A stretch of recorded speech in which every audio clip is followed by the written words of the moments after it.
কিশোরগঞ্জের জেলার কটিয়াদি বিদেশি পিস্তল ও ৬ রাউন্ড গুলি সহ দুইজনকে গ্রেপ্তার করেছে পুলিশ। শনিবার দিবাগত রাতে উপজেলার পূর্ব মণ্ডল ভোগ এলাকা থেকে তাদের গ্রেপ্তার করে কটিয়াদি মডেল থানা পুলিশ।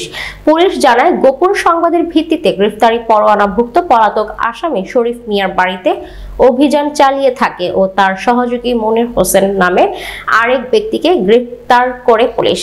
এ সময় তল্লাশি চালিয়ে মনির হোসেনের কোমর থেকে একটি বিদেশি পিস্তল ও ৬ রাউন্ড গুলি উদ্ধার করা হয়। এই ব্যাপারে কটিয়াদি মডেল থানায় একটি মামলা দায়ের করা হয়েছে। থানার ভারপ্রাপ্ত কর্মকর্তা ওসি মোহাম্মদ তরিকুল ইসলাম ঘটনার সত্যতা নিশ্চিত করেছেন। তিনি জানান, গ্রেফতারকৃতদের বিরুদ্ধে থানায় অস্ত্র আইনে মামলা দায়ের করা হয়েছে। বাট্টা তদন্ত কেন্দ্রের ইনচার্জ পুলিশ পরিদর্শক জনাব বিপ্লব বড়ুয়া এবং এসআই ফখরুল, এসআই মাসুদুর রানা সহ একটি চৌকস টিম রাত্রকালীন মাদক অস্ত্র উদ্ধার অভিযান ডিউটিতে কর্মরত ছিলেন। তখন তারা সংবাদ পান যে তার একটি ওয়ারেন্টের আসামি শরীফ মিয়া নামে সে তার বাড়িতে অবস্থান করতেছেন।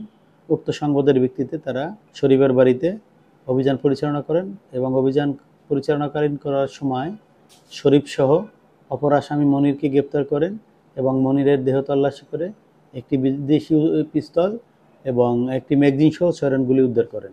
উদ্ধারকৃত অস্ত্র এবং গুলি এবং ধৃত ২ জন আসামিকে নিয়ে থানায় এসে এসআই ফখরুল অস্ত্র আইনে একটি এজাহার দায়ের করেন এবং উক্ত এজাহারের ভিত্তিতে কটিয়াদি থানায় একটি অস্ত্র আইনে মামলা রুজু হয়। আসামিদেরকে বিজ্ঞ আদালতে প্রেরণ করা হয়েছে।